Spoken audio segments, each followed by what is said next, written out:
Alright guys, it's time. The brand new Daiwa Lexa 400 wide. Take a look at this first peek right here. This is the HD model 400W for wide, and we're gonna break this down.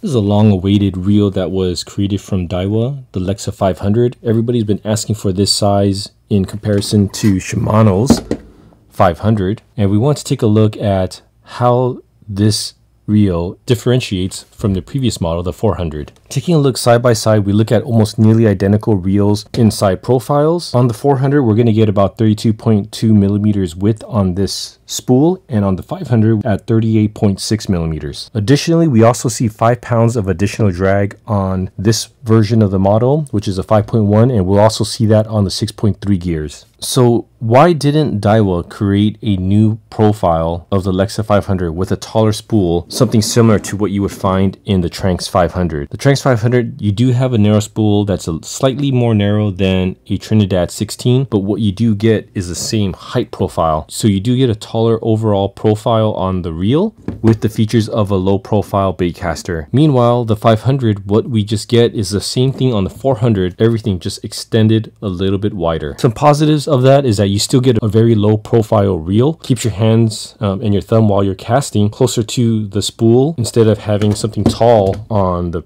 Tranx if you're casting continuously hours upon hours. Overall, the width of this is similar to what you would find on a Trinidad 20. On the scale, it's going to still be very light on the Lexa 500. In comparison to the Tranx 500, you're only a little bit over 17 ounces fishing this, so something that you're able to do all day on both of these. So let's take a little further look into the inside of the 500. So this one gets an extra 5 pounds of drag, and everyone's kind of asking, how do we get an extra 5 pounds when everything is and should be identical? And nothing different overall from what we see. The same 3 carbon drags, and same thing where it was non-greased. Same brass gear on the level wind and the plastic one, but overall everything looks identical that we see here into the 400 so far. Nothing different, just the new housing. Let's open up the 400 and take a look. So side plates are pretty much identical. Different color on the housing of the ARB, but that's about it. Everything else is identical. This is for the sprocket on the dog ratchet. They're both identical sizes. This is the top washer plate on the drags. Left side is the 500, right side is the 400. 2.2 millimeter, both of them. The drags are pretty much identical. I'm not positive of how an extra 5 pounds would come from. 500 on my left and 400 on my right. The only difference you're going to see is a little bit bigger pinion gear, and that's because this is a 5.1 ratio and this is 7.1, but all the components internally are identical. Let's take down the Tranx 500 and see how that compares. Something really nice on the Tranx is this pinion loads up, that's their X ship, and it goes in and houses into this bearing. That side load from it, while the Lexa does it by the spool shaft, and that will go into the side plate right here, and that holds its load on the spool itself. So just like the Trinidad, we're going to find brass gears on these.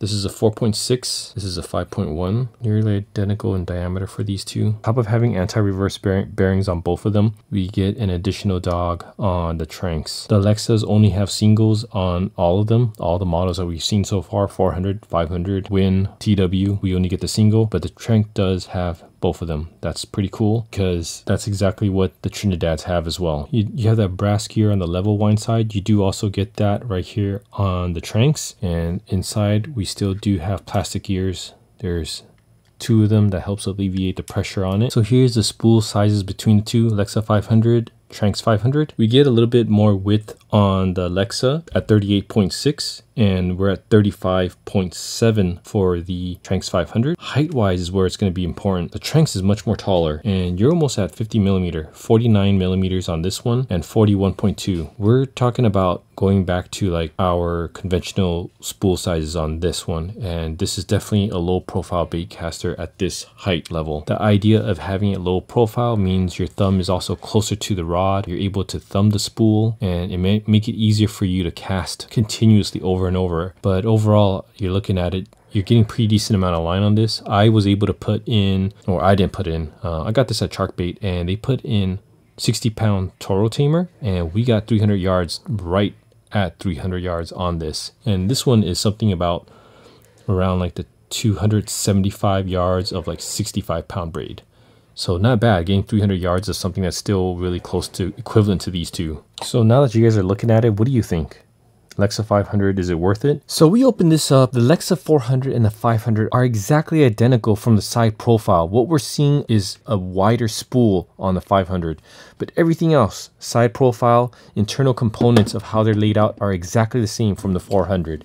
So we're going to push this aside. Our biggest concern now that we know that this is exactly a wider version of the 400, let's take a look between this and the Tranx 500. So let's talk about some key differences. Knowing that the spool is taller on this one, we know that the weight is a little bit heavier. We're going to come in at 20 ounces on the Tranx 500 and 17.4 on the Lexa 500. But note, it's only 0.2 ounces heavier from the 400 size. Drag capacity, I don't know how they did it.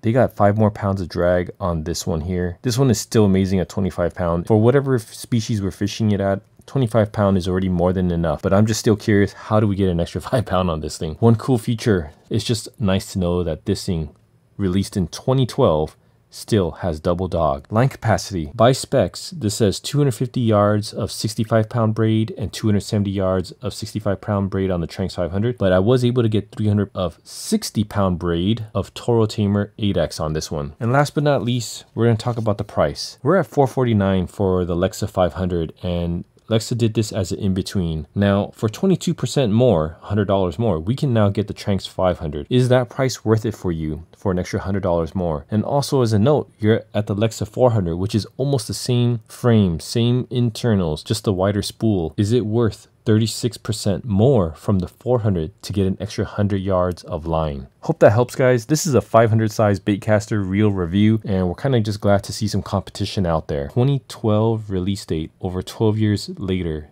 I think this reel still takes the cake as being a 500 size baitcaster, but it is nice to see this out and we're still $100 less. Let's see how this fishes this season. Thanks, guys.